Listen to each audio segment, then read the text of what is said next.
All right, Hotep, everybody. This is Michael Imhotep, founder of the African History Network, host of the African History Network show. It is Tuesday, February 13th, 2024, and we are live. So 123 million people watched Super Bowl 58. They watched the Kansas City Chiefs defeat the San Francisco 49ers 25-22. People are talking about Usher's performance and bringing out Alicia Keys and her and Lil Jon. A number of different artists he brought out.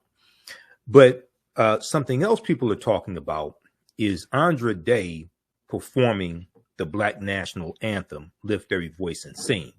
And you have some MAGA conservatives, some MAGA Republicans who are going into a meltdown because the Black National Anthem was performed at the Super Bowl, okay? And you have people, some of them posting all types of negative comments. You have now on our Facebook fan page, the African History Network.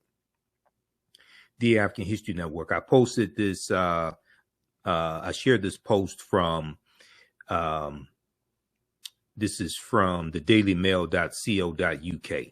I shared this post today, February 13th. Okay, and you they have an article here, and you have people commenting about the Black National Anthem being performed. If we look here, and here's what I said. Caption is Super Bowl fans slam Andra Day's Black National Anthem. Super Bowl fans slam Andra Day's Black National Anthem. And I said this is the BS I was talking about on the African History Network show on Sunday, when we broadcasted the African History Network show Sunday, right after the game, Sunday, February 11th. People are ignorant of history. Lift Every Voice and Sing became the Black National Anthem in 1919. It was adopted by the NAACP National Anthem. We're going to get into some of that history on today's show. This was 12 years before the Star Spangled Banner became the national anthem for the U.S. in 1931 when it passed Congress and was signed in the law. Okay, that was 1931. So I've been looking at a number of articles dealing with this, a number of posts, etc. We're going to look at a few of these comments and deal with the history behind this also. So there was an article from the rap.com dealing with Matt Gaetz. Okay, Sugar Daddy Matt Gaetz out of Florida.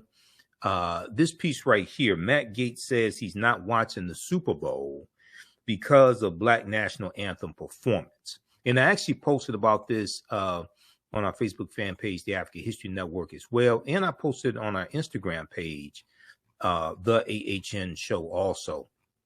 You know, Instagram, and got a lot of comments.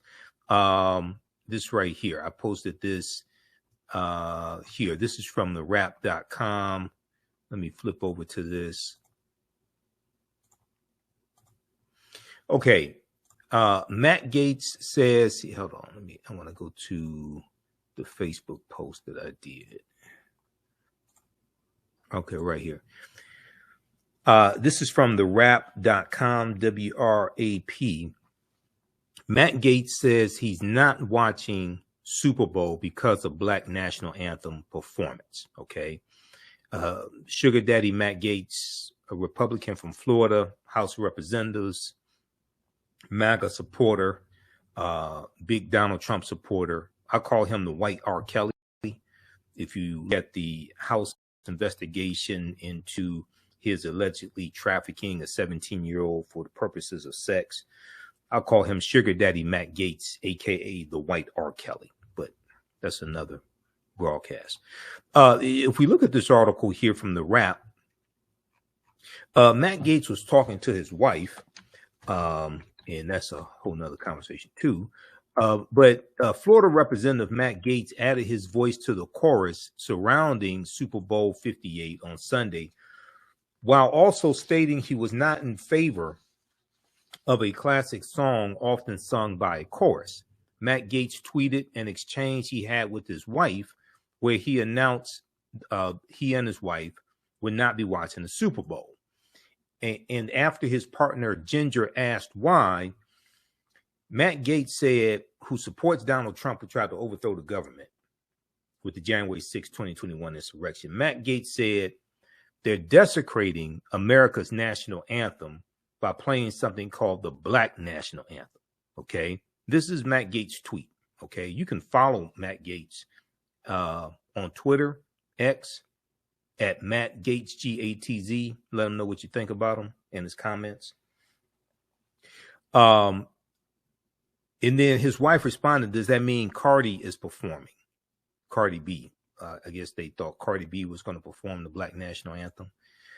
And in reading some of these comments, I'm getting the impression that, well, first of all, these people are ignorant and don't understand history. But I'm getting the impression that they think somehow African Americans are trying to replace the Star Spangled Banner, which is the national anthem, and I call it the white national anthem. I get the impression that some of them think that we're trying to replace the Star Spangled Banner, the national anthem, with the Black national anthem. That's not the case at all. That's not the case at all. But in looking at some of these comments and understanding their ignorance, this is the impression I'm getting from some of them. Okay.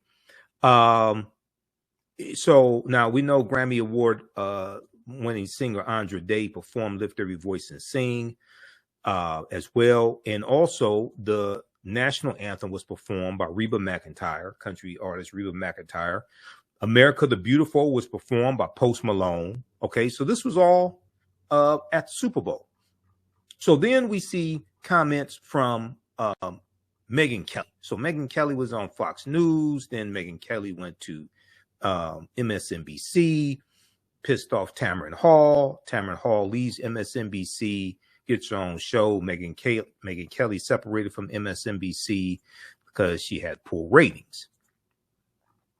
So there was also this piece here from what is this? There's one from Newsweek, okay, dealing with, let me see, which one was that from Megyn Kelly?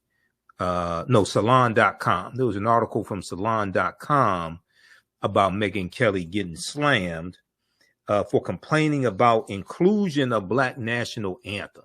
Okay, this piece right here from Salon.com. Critics slam Megyn Kelly for complaining about inclusion of Black National Anthem at Super Bowl. This one right here. So you can check this one out as well.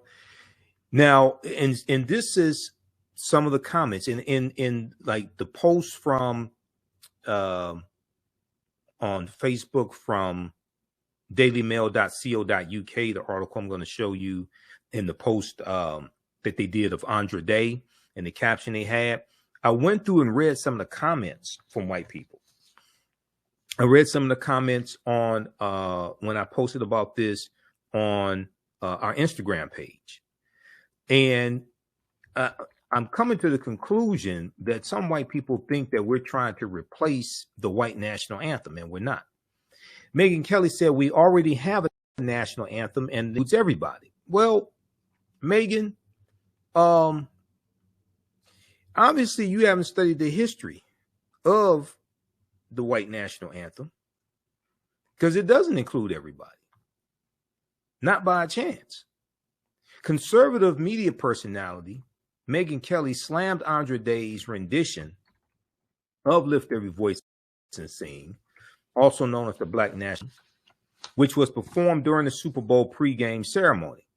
Quote, the so-called Black National Anthem does not belong at the Super Bowl. Now, the NFL 2023-2024 season, NFL is like 56, 57% African-American. We're the majority of the players. If we're the majority of the players, why would not the Black National Anthem be performed if we're the majority of the players? Maybe Megyn Kelly thinks the Black National Anthem is Back That Thing Up or WAP by Cardi B and Megan Thee Stallion or something like that. Okay, but let's see here. Hold on. Let me close this out. Yeah, so she goes on to say, and I gotta close this out so I can get to this. Okay, hold on. All right, close out that ad. The so-called Black national anthem does not belong at the Super Bowl. We already have a national anthem and includes everyone. Now, Megyn Kelly hosts Sirius XM's The Megyn Kelly Show. She wrote this on social media.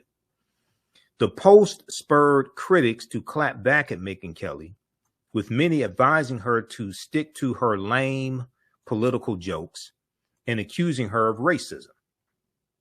Quote, the so-called blonde journalist does not belong judging who and how we celebrate being Americans at the Super Bowl. Okay, she does not belong judging who and how we celebrate being Americans at the Super Bowl. Stick to lame political takes, thanks, wrote one user on X. Salon correspondent Brian Karam wrote, quote, how to declare your racism in a tweet. How to declare your racism in a tweet. Now, Megyn Kelly also made jabs at Usher's halftime show, okay, writing, quote, not into Usher or his halftime show. However, I do appreciate that my kids haven't had anyone's vagina exposed to them on screen as they innocently wait for the football to start. She said, hi, J-Lo, Shakira. Okay. So now there were some people on social media, largely white, but not all of them were white, who didn't like Usher's halftime performance. And what's important to note, and I went through and looked at this, so I think I'm pretty correct on this. All the acts that performed with Usher were African American. Okay, her, Alicia Keys, Lil Jon, Ludacris, Will I Am. They were all African American. So for some people, especially Trump supporters, they may be upset with that. Okay, he had a marching band. He brought the Kappas out to dance. I mean, the step, shimmy. They didn't drop their canes. Okay, so I mean, so a lot of people were upset with the halftime show. But it wasn't because it was a good performance. I didn't see all of it. I watched clips of it on social media. I haven't watched the NFL game since Colin Kaepernick left the league. But, you go back and look at it, it was all African Americans performing, the artists. So some people are upset about that as well. Then we have this piece here from the dailymail.co.uk. Now, this was the article that was referenced in what I posted on social media, okay, about Andre Day. Super Bowl fans are left split by Andre Day's performance of the Black national anthem ahead of the game, as Megyn Kelly says song doesn't belong in pregame proceedings. Okay, they have some of the same information that we just talked about. They referenced Matt Gaetz. Matt Gaetz said they're desecrating America's anthem by playing something called the Black national anthem. Yeah, well, the domestic terrorists that Donald Trump sent to the U.S. Capitol to interrupt a constitutionally mandated bicameral, both chambers session of both the House and the Senate to certify the Electoral College votes. Well, they desecrated the U.S. Capitol building, and they tried to throw the government and keep the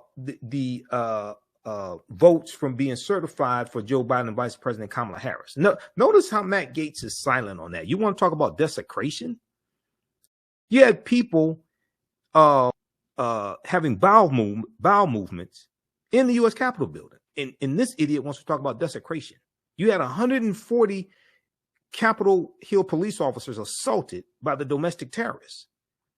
But Matt Gaetz, Sugar Daddy Matt Gaetz, who I call the white R. Kelly, he wants to say that the Black national anthem being performed at the Super Bowl and 56% of the players in the NFL are African American, they're the majority, somehow that's desecration. Okay.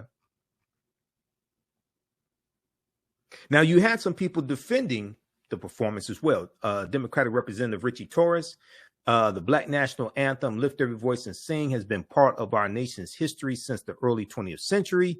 The erasure of African-American history as American history the erasure of African-American history as American history is a form of racism that runs deep on the far right. Chad Johnson said, holy expletive, Andre Day absolutely killed. That's Chad Ochocinco, former NFL player, absolutely killed. Lift Every Voice and Sing. PJ Green said that was a Black national anthem to remember. Amazing from Andre Day and everyone up there. Okay, so read the rest of this here also. Okay, interesting article, and it gives some background history. So when we look at this, and I'll make sure that's all I want to get to. Yeah.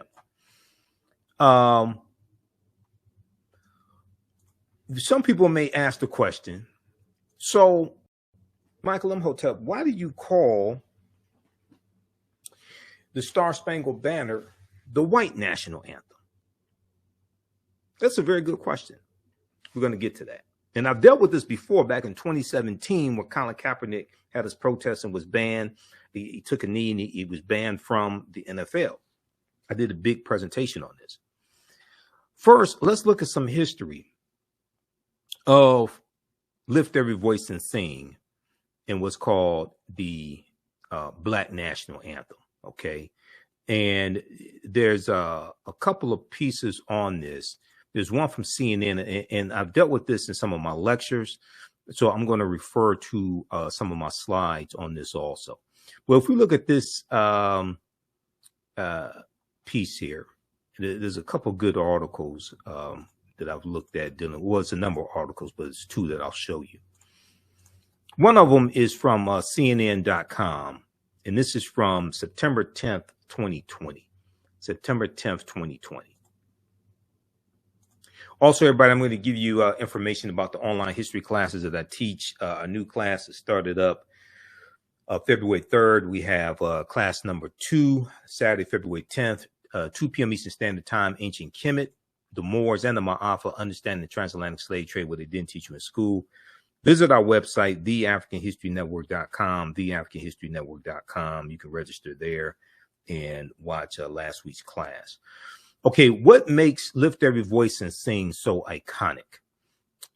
This is from CNN.com. So very quickly here. So it was written by James Weldon Johnson, okay? And James Weldon Johnson was a member of Phi Beta Sigma Fraternity Incorporated. Somebody tell Roland Martin that, because Roland and I go back and forth. Well, he comes at me with this nonsense, but James Weldon Johnson was a member of Phi Beta Sigma Fraternity Incorporated, my fraternity. Now, Lift Every Voice and Sing was written and composed by the Johnson brothers, a pair of influential African-American men in Jacksonville, Florida. James Weldon Johnson wrote the lyrics, okay? I'm going to give you some background story on this. And his brother, John Rosamond Johnson, who was a classically trained composer, wrote the melody for it. They worked together their whole lives, first in show business and later in the pursuit of civil rights. They both saw artistic and cultural excellence as a key to Black advancement in America. And here's James Weldon Johnson here, okay? The elder Johnson was a lawyer, diplomat, professor, prolific writer, and poet, and the first American leader of the first African-American leader of the NAACP. At the time he wrote the song in 1899, he was the school principal of the segregated Stanton School in Jacksonville, Florida. Okay, the Stanton School in Jacksonville, Florida. All right, now that's where the hymn debuted the following year, 1900, sung by 500 children at an event celebrating Black history. Okay. And he was asked to deliver a speech in 1900 on the birthday of Abraham Lincoln, which is February 12th, commemorating, Abraham Lincoln's birthday. All right. Now here's a picture of John Rosamond Johnson, his brother. Okay. The younger John Rosamond Johnson, trained at the New England Conservatory of Music. During his long musical career, Johnson composed and performed in stage musicals and operettas, and his work spanned multiple genres from vaudeville and traditional theater to spirituals and other deeply rooted African-American traditions. Okay. All right. So you can read the rest of this. They have the lyrics here. Now, when I was in elementary school, we had to learn the lyrics to Lift Every Voice and Sing. Okay. Now, this song became, it was adopted in 1919 by the NAACP as the Negro National Anthem. Now, this was 12 years before the Star Spangled Banner was adopted by Congress in 1931, and Herbert Hoover was president, but it passed Congress in 1931 to become the national anthem. Okay. It is an omnipresent part of African-American worship traditions and an enduring refrain for great Black artists. Okay, so read the rest of this here. And I want to go to my slide presentation. What makes Lift Every Voice and Sing so iconic? What makes Lift Every Voice and Sing so iconic? All right. Let me go to my slides here in just a minute to show you this, to give you some background history here. And all this ties into history, and the people's history and culture teaches them how to deal with the problems of the past, in the present, and the future to meet the needs of the community. Our history teaches us about our successes, our failures. It teaches us how we got here, how things came to be, so we understand where we need to go from here. So WatchTheYard.com had this article. Did you know that the man who wrote Lift Every Voice and Sing was a member of Phi Beta Sigma Fraternity Incorporated? Now, do school children today have to learn the Black National Anthem? Because I remember elementary school, middle school, when we had, our school assemblies in the auditorium, we didn't sing the Star Spangled Banner. This is in Detroit, okay? We didn't sing the Star Spangled Banner. We sung Lift Every Voice and Sing. So let me know, do school children today learn the Black National Anthem? So the song was written by James Weldon Johnson in 1899, adopted by the NAACP as the Negro National Anthem in 1919. Now, 1919 was also the year of the Red Summer. The Red Summer was the year after World War I ends. And we cover this in the second class that I teach on Sundays, Black Resistance Movements, dealing with history from 1800 to 1968. And you had 25 major race riots all across the country the year after World War I ends. Okay. It's called the Red Summer. And James Weldon Johnson was the one who coined the term the Red Summer. He named it the Red Summer because the streets of America were flowing with blood, because you had white supremacists who were attacking African Americans, and we were fighting back, shooting back. Former World War I veterans, African American veterans, they had guns. They're fighting back, protecting their communities. James Weldon Johnson also in 1917 organized the Silent March of 10,000 African Americans marching down Fifth Avenue in Manhattan, demanding a federal anti-lynching bill. Okay. That was the Silent March of 1917. Right. So if we look at some of this background history, in 1899, a young poet and school principal in Jacksonville, Florida, named James Weldon Johnson, was asked to address a crowd in Jacksonville, Florida, for the coming anniversary of Abraham Lincoln's birthday. So this is going to be February 12th, 1900. Okay, February 12th, 1900, the following year. Just 2 decades had passed since the Reconstruction era, and Reconstruction ends in 1877, which was 1865 to 1877, the period of time right after the Civil War ends in 1865. So just 2 decades had passed since the Reconstruction era, and lynchings were on the rise in the segregated South. Instead of preparing an ordinary speech, James Weldon Johnson decided to write a poem. That poem started with the words, "Lift every voice," evoking the struggle and resilience of our ancestors. Okay, this is what he said. He said it was evoking the struggle and resilience of our ancestors. Now, the following year, a chorus of 500 school children performed the song at the Abraham Lincoln birthday celebration. The song quickly took off, becoming a rallying cry for African-American communities in the South, or as one observer noted at the time, quote, a collective prayer, end quote, a collective prayer.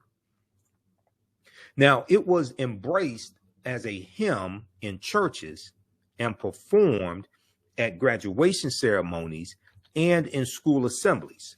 Within 20 years, the NAACP, National Association for the Advancement of Colored People, adopted Lift Every Voice and Sing as its official song. And this was in 1919.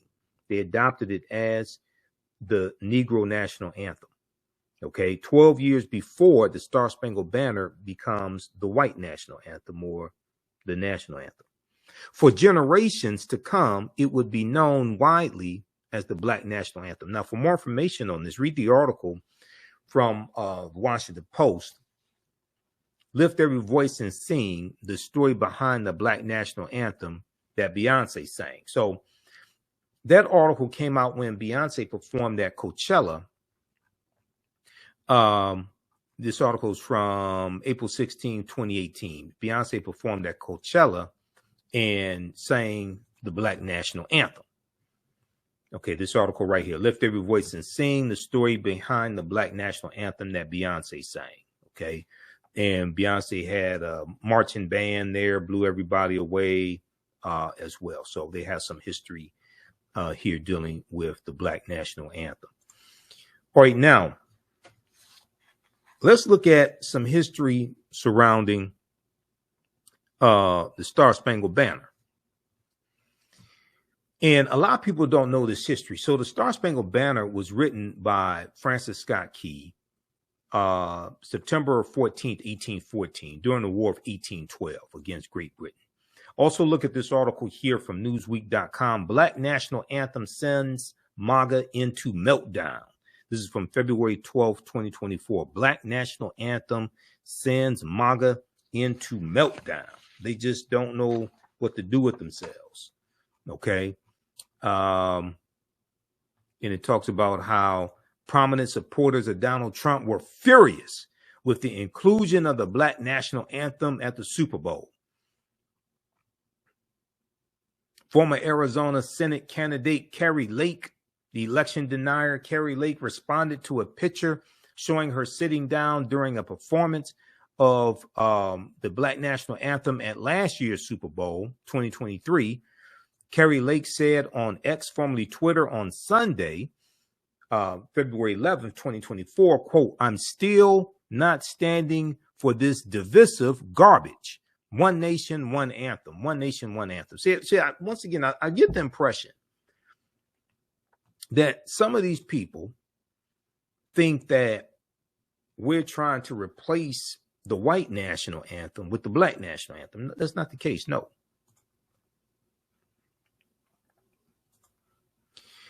The account End Wokeness, the social media account called End Wokeness, added, quote, "There is no such thing as a Black national anthem." Really? If you have a problem with the American national anthem, feel free to leave.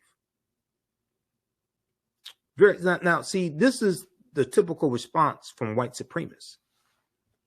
This is the typical response from white supremacists who are ignorant of history. Okay, then they talk about Sugar Daddy Matt Gaetz, the white R. Kelly again. have his comment there. Okay, so read the rest of this. Now, just so people understand, these are the same people who vote against policies that are beneficial for African Americans. I just want you to notice the connection between the two, between what they post on social media, which reflects their ideology, and how they actually vote. All right, now let's look at this excellent article here from SmithsonianMag.com. Name of this piece is "Where's the Debate on Francis Scott Key's Slaveholding Legacy?"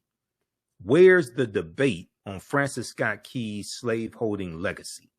Okay. Now, Francis Scott Key was the man who wrote the Star-Spangled Banner. Okay.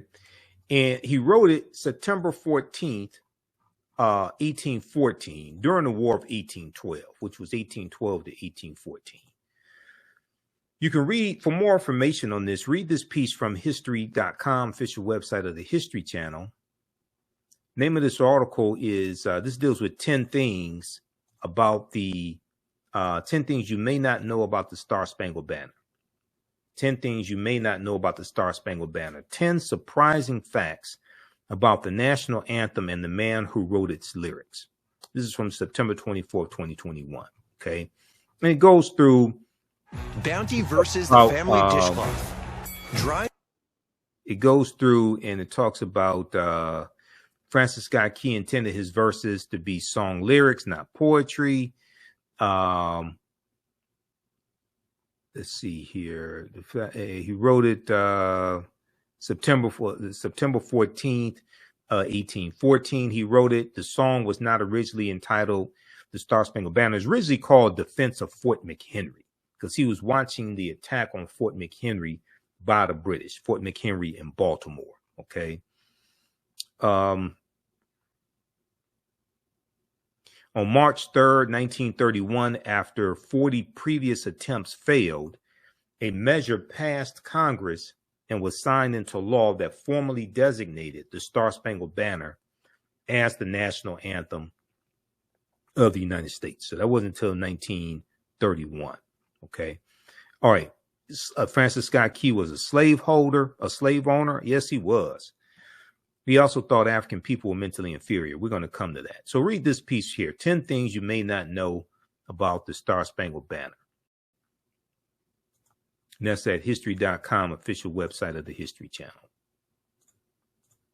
Now, if we look at this really good article from SmithsonianMag.com, this is the official magazine website of the Smithsonian Institute. Where's the debate on Francis Scott Key's slaveholding legacy?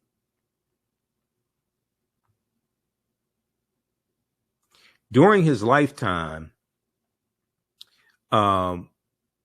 abolitionists ridiculed Francis Scott Key's words, sneering that America was more like the land of the free and the home of the oppressed. More like the land of the free and the home of the oppressed.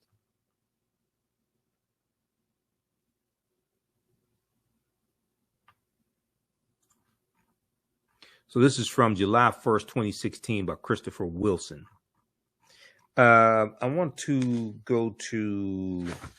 start here on page 2 of the article and close out these ads.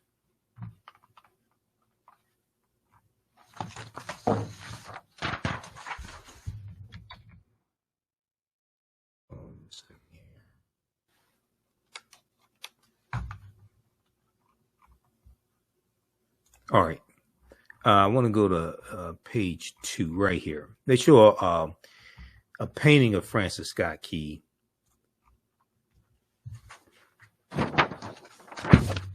And there's a caption here underneath the painting that says, Francis Scott Key, a slave-holding lawyer from Old Maryland, from an Old Maryland plantation family,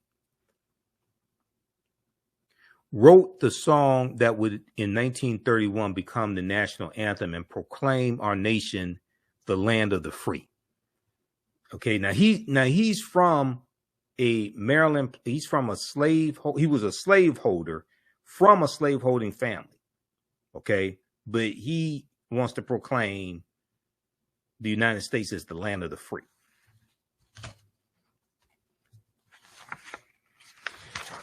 So the article says, however, we failed to do the same with our national anthem's composer, Francis Scott Key. All men are created equal, and the land of the free. Both those models sprang from the pens of men with quite narrow views of equality and freedom. And previously they were talking about Thomas Jefferson. The seeming contradictions between Thomas Jefferson's slaveholding history, deeply racist personal views, his support of the institution of slavery in his political life, and his assertion of human rights in the Declaration of Independence, in many ways parallels Francis Scott Key's story. In many ways parallels Francis Scott Key's story. In 1814, Francis Scott Key was a slave-holding lawyer from Maryland, from an old Maryland plantation family, who, thanks to a system of human bondage, had grown rich and powerful. Who, thanks to a system of human bondage, had grown rich and powerful. When he wrote the poem that would, in 1931, become the national anthem and proclaim our nation the land of the free.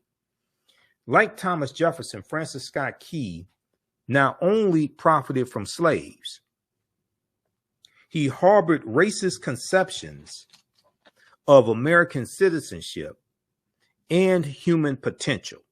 He harbored racist conceptions of American citizenship and human potential.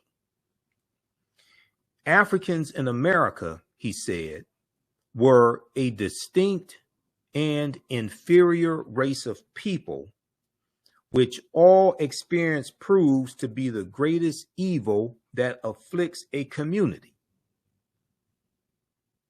Now, all the MAGA Republicans out there saying the Black national anthem being performed at the Super Bowl is divisive. How do you explain this?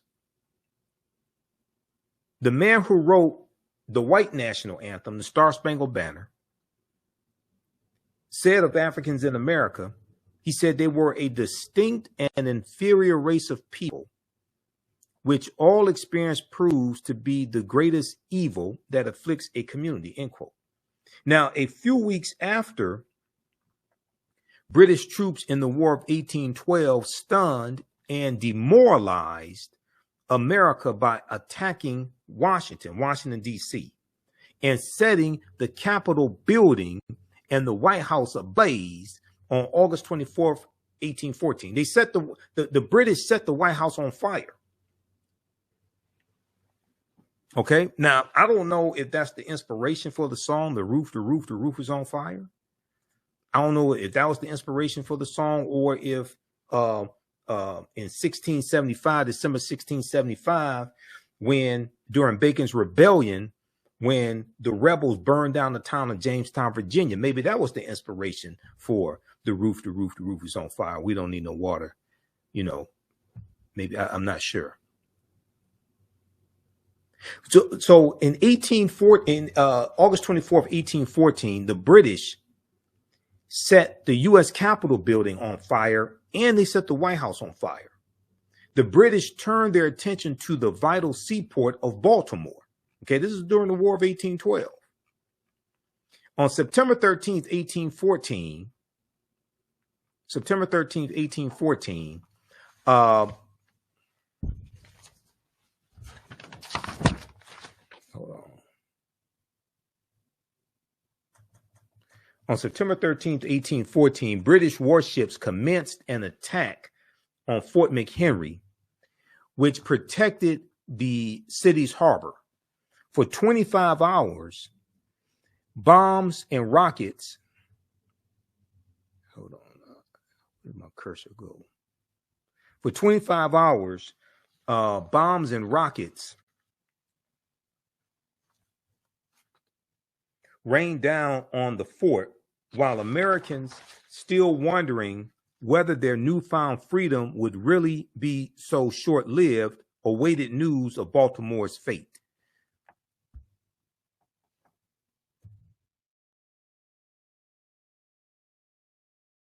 Now, Francis Scott Key was stuck aboard a British ship where he had been negotiating a prisoner release and barred by the officers of the HMS Tonnant from leaving because he knew too much about their position, could only watch the battle and hope for the best.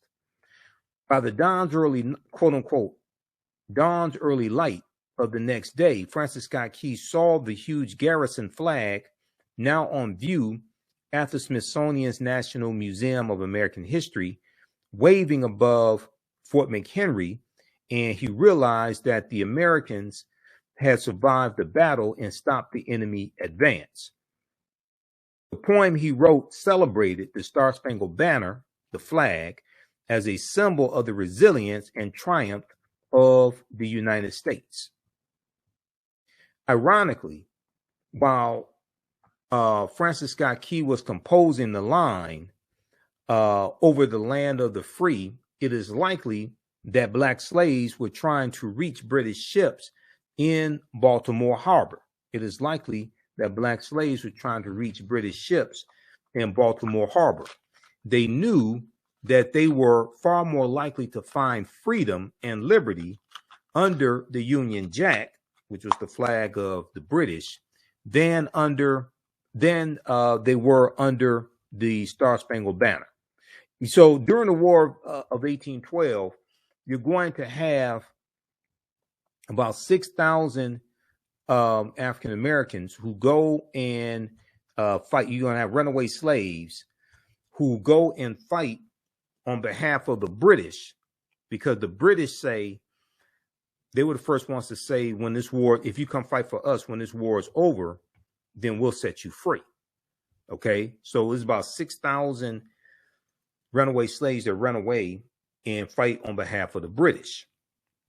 Now, at the end of the War of 1812, the U.S.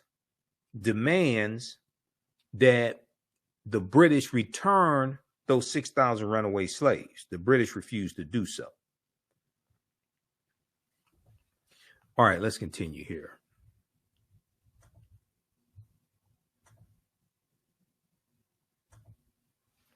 All right, now,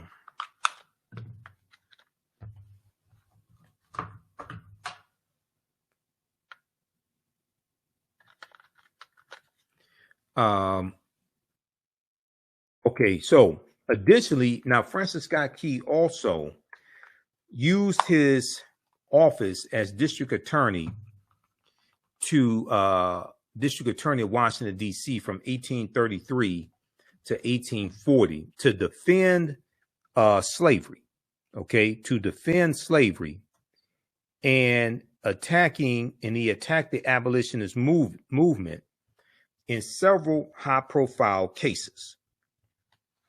So not only was he a white supremacist slave owner that thought that African people were mentally inferior, but he also used his position as district attorney there in Washington, D.C.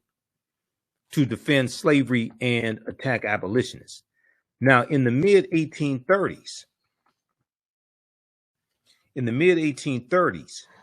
the abolitionist movement was gaining momentum. And with it came increased violence, particularly from pro-slavery mobs attacking free African Americans and white abolitionists, and other methods to silence the growing cries for abolition. Now, in a House of Representatives, in the U.S. House of Representatives in the United States, inundated with petitions from abolitionists calling for the ending or restriction of slavery, pro-slavery congressmen looked for a way to suppress the voices of abolitionists. In 1836, the U.S. House of Representatives passed a series of gag rules to table all anti-slavery petitions and prevent them from being read or discussed, raising the ire of people like John Quincy Adams, who saw restricting debate an assault on a basic First Amendment right of citizens to protest and petition. Now, we know John Quincy Adams is going to be a defense attorney for those Africans on the Amistad slave ship in the 1841 U.S. Supreme Court case, the United States versus the Amistad. He's going to help them get their freedom. So John Quincy Adams was the 6th president of the United States.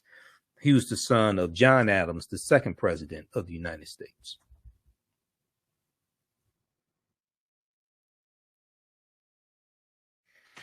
Right. Then Francis Scott Key also tried to have abolitionists executed. So in the same year, shortly after a race riot in Washington, D.C., 1836, shortly after a race riot in Washington, D.C., when an angry white mob set upon a well-known free black restaurant owner, Francis Scott Key likewise sought to crack down on the free speech of abolitionists he believed were riling things up in the city. Francis Scott Key prosecuted a New York doctor living in Georgetown for possessing abolitionist pamphlets, Okay. This was Reuben Crandall. In the resulting case, the U.S. versus Reuben Crandall, Francis Scott Key made national headlines by asking whether the property rights of slaveholders outweighed the free speech rights of those arguing for slavery's abolishment. He hoped to silence abolitionists who he charged wished to, quote, associate and amalgamate with the Negro. Okay, this is what Francis Scott Key said of abolitionists who were trying to free African people, while Francis Scott Key was working to keep them enslaved. Francis Scott Key hoped to silence abolitionists who he charged wished to, quote, associate and amalgamate with the Negro.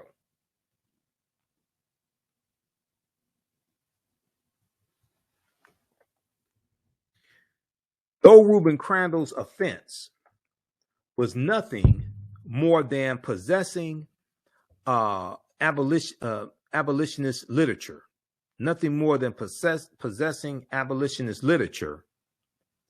Francis Scott Key felt that abolitionist free speech rights were so dangerous that he sought unsuccessfully to have Reuben Crandall hanged. He tried to have Reuben Crandall executed for possessing abolitionist pamphlets, not for trying to overthrow the government. Okay, not for trying to overthrow the government like the January 6th insurrection. Not that, just for having abolitionist pamphlets. This is the guy that wrote the Star Spangled Banner. So why, unlike Thomas Jefferson, does Francis Scott Key get a pass? Why this seeming contradiction? Perhaps it is because the writer of the Declaration of Independence, Thomas Jefferson, was also a president, and we judge, re-examine, and reconsider the legacy of our presidents fairly rigorously. No, it's because people don't understand history. That's why. You've been with people who are ignorant of history. President Abraham Lincoln certainly gets taken to task despite the Emancipation Proclamation, the 13th Amendment, and the Gettysburg Address. Many Americans are acutely aware of the ways in which his record conflicts with the myth of the great emancipator. However, while Francis Scott Key may not be as notable as a president, his poem is, and that was enough to make abolitionists ridicule his words during his lifetime by sneering that America was truly the land of the free and home of the oppressed. Okay, so check out the rest of this article here. This is from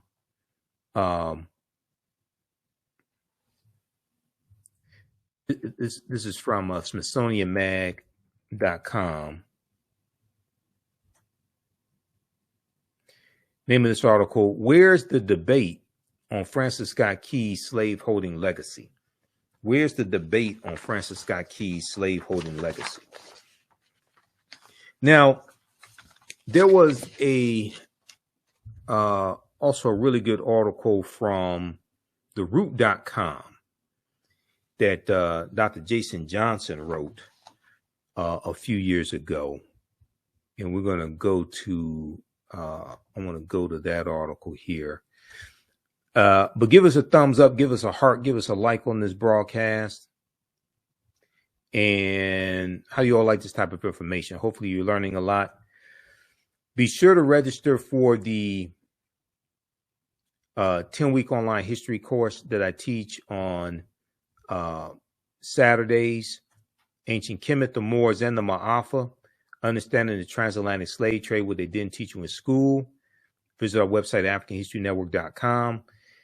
We teach this Saturdays, 2 p.m. Eastern Standard Time. Class just started. Class number 2, Saturday, February 17th, 2 p.m. Eastern Standard Time. We do the sessions live. All sessions are archived and recorded. You can go back and watch it anytime. So you can register right here. Click on register here. And I have my lesson plan here for all 10 classes. Okay. So lesson plan is all laid out. So you can view the content that we're going to cover in these classes. So we have a ton of information. There's over 200 slides that I put together for the class. There's 80 to 100 articles that we reference. There's video clips, excerpts of interviews I've done with our scholars. So there's a lot. There's 15 books that we reference. So there's a lot that we cover here in the class. We deal with thousands of years of history and what leads up to the transatlantic slave trade taking place. Visit our website, AfricanHistoryNetwork.com. Register for that right now. The content is PG-13, so you can use this with your children also. All right, now, okay, I want to look at this piece here from theroot.com because it talks about the colonial Marines.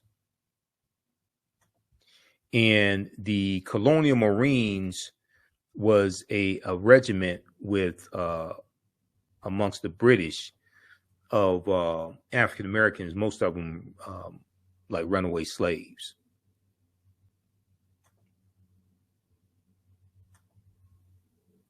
So if we look at this right here, Star Spangled Banner bigotry, the hidden racist history of the national anthem. Star Spangled Banner bigotry, the hidden racist history of the national anthem. This is from theroot.com. This is an article by Dr. Jason Johnson. Came out July 4th, 2016. And in the piece here, I want to go to the piece where he talks about the colonial Marines. Okay. He says, of particular note, close this out.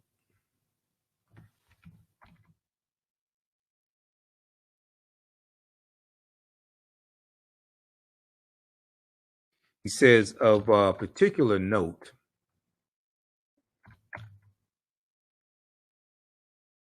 was Francis Scott Key's opposition to the idea of the colonial Marines. Francis Scott Key's opposition to the idea of the colonial Marines. The colonial Marines were a battalion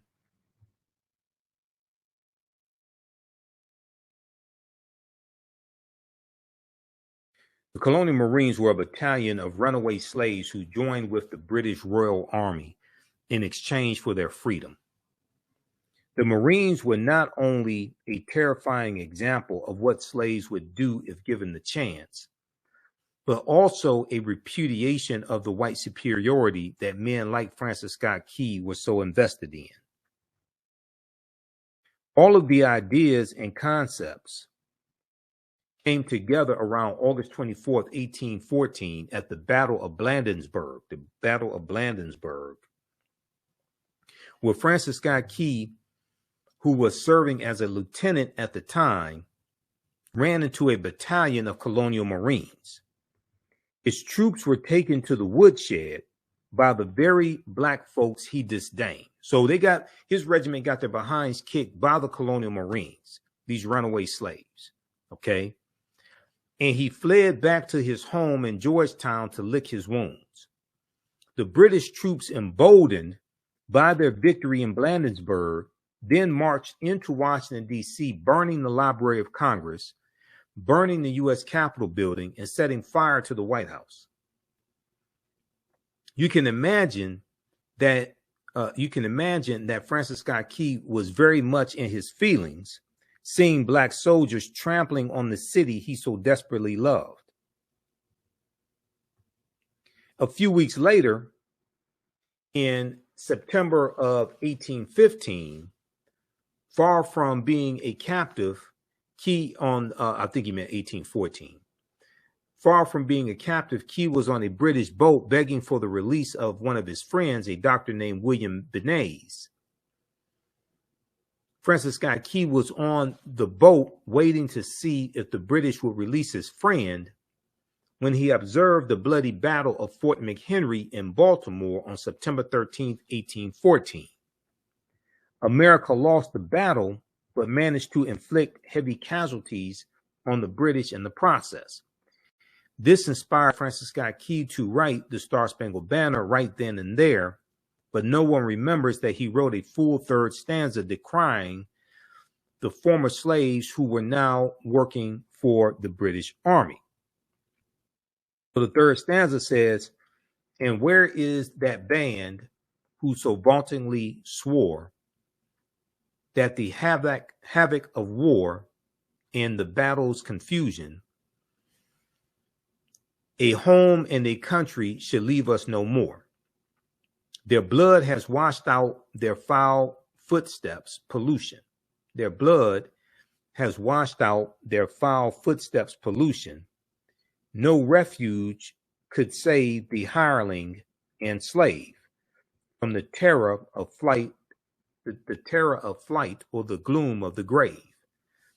And the Star-Spangled Banner in triumph doth wave over the land of the free and the home of the brave." Now, some people mistakenly say that, the Star-Spangled Banner is a racist song because of the third stanza.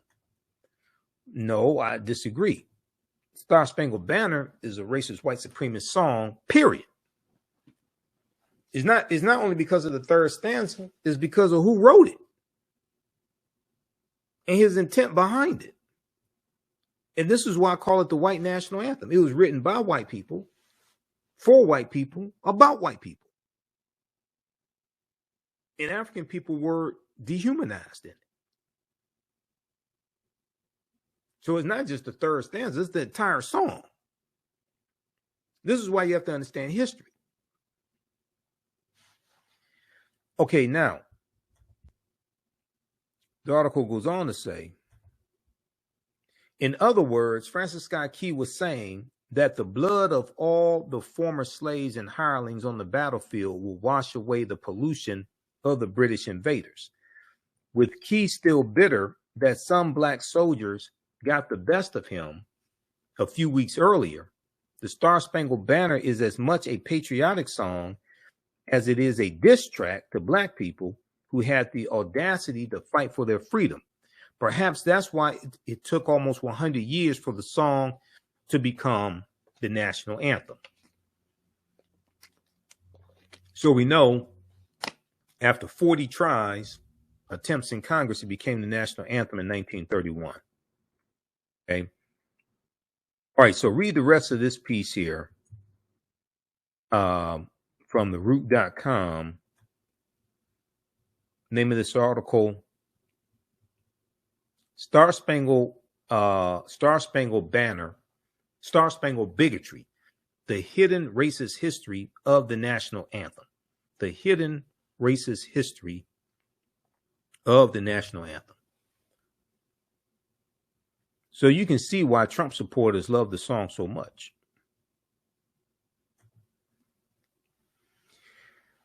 All right. So I wanted to share that information with you all because I was seeing these different conversations on social media. I was looking at our Instagram page, the African History of the AHN show on Instagram, and the post that I did that showed. Let me see if I can find this post here. The post that I did about Matt Gaetz not liking the national anthem. I mean, not liking the Black national anthem being performed at the Super Bowl. And then people responding, oh, there's only one national anthem, things like that. Okay, this right here.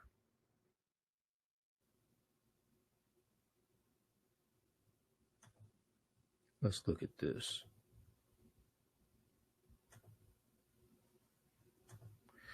Okay, so I posted this on, this was February 12th.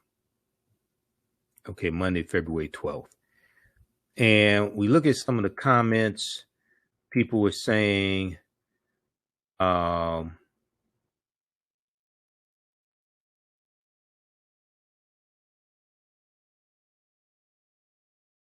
some white people commenting as well, which is fine. This helps if you know what you're talking about. We had some people commenting, and let me see what are the rest of the comments. Some people said that I was looking at comments on social media. Some of the posts that I did, some people were saying, oh, there's only one national anthem, etc. And it was leaving me to believe that, once again, people think that we're trying to replace the white national anthem. No, that's not the case. Follow me, the AHN show, at the AHN show on Instagram, because we have videos viewed like 100,000 times. Like if we look here, we got this one's viewed 56,000 times. Molly Jung Fast. Robert Hur didn't want to give Joe Biden the win. This one here I just posted today. Haley bashes Trump for comments about her husband in the military. That's viewed 10,000 times. And on Instagram, I only have 4,857 followers. So we're trying to get followers up. But I have videos, viewed like 75,000, 100,000 times. Weissman tears into her about HUR, not her performing at the Super Bowl. Robert Hur, U.S. attorney who investigated Joe Biden in the classified documents. Okay. So we have this one here dealing with Sexy Red saying she loves Donald Trump 13,000 times. Let me see some. We got some viewed. I think there was one I did have a Roland Martin viewed like it's over 100,000 times. This one right, 200,000. Roland Martin said Tim Scott lies exposed. A shocking video that's viewed 207,000 times. Biden and South Carolina Democrats, you're the reason Trump is a loser, 110,000 times. So we're trying to get our numbers up on Instagram, but we got views in there. Okay, now you can also support the African History Network, $ the AHN show through Cash App. $ the AHN show through Cash App and through PayPal. PayPal.me/the AHN show. This helps us keep doing the research, stay on the air, keep broadcasting, pay some of the bills, etc. Close that out because my mouse died on me just now, right during this broadcast. My wireless mouse. Scroll down right here. We got the information here. Cash App. This is our official Cash App account. $ the AHN show, SHOW. When you go to it, it'll say Michael and show my picture there. Okay, so give us a thumbs up, give us a heart, give us a like on this broadcast. Hopefully you learned a lot today. Register for the online class that I teach on Saturdays, 2 p.m. Eastern Standard Time. It's a fantastic class. We had a great class, number 1. Visit our website, AfricanHistoryNetwork.com. And Saturday, February 17, 2024, 2 p.m. Eastern Standard Time, class number 2 of Ancient Kemet, the Moors, and the Ma'afa, Understanding the Transatlantic Slave Trade, what they didn't teach you in school. Okay, we deal with thousands of years of history and what leads up to the transatlantic slave trade taking place. We have my class lesson plan here as well, so you can read it and download it. It is extensive. So we do it. Over 200 slides I put together, 80 to 100 articles. We'll look at references for 15 books. We have video clips, excerpts of interviews I've done with some of our scholars like Professor James Small, Professor Kaba Kamene, Anthony Browder, Renoka Rashidi, and more. Okay, so the class is on sale, $80, regularly $130. You can register right now. As soon as you register, you can watch the class we did last week. All right, we have to get out of here. Remember, the African History Network, you focus on educating, empowering, and inspiring people of African descent throughout the diaspora and around the world. Because right now it's correct your own behavior. It's not over till we win. Wakanda forever. And we'll talk to you next time. Also, for those in Detroit, I will be speaking at St. Francis Baptist Church. St. Francis Baptist Church on Sunday, February 18th, 2024, 1 p.m. for the Black History Month celebration. So we have the information right on the right on our Facebook page. I'm going to put it on. I'll put it on our website also, but it's on our Facebook fan page, The African History Network, and my personal page also. So it's free and open to the public. I will be speaking on Black resistance movements, arts and entertainment, economic empowerment, Black liberation theology. Okay, and we'll deal with some of the history of African American History Month as well. St. Francis Missionary Baptist Church is located at 7021 West Warren Avenue in Detroit, Michigan. This is Sunday, February 18th, 2024, 1 p.m. Eastern Standard Time. Okay. All right. Remember, at the African History Network, we focus on educating, empowering, and inspiring people of African descent throughout the diaspora and around the world. Because right now it's correct your own behavior. It's not over till we win. Wakanda forever. We'll talk to you next time.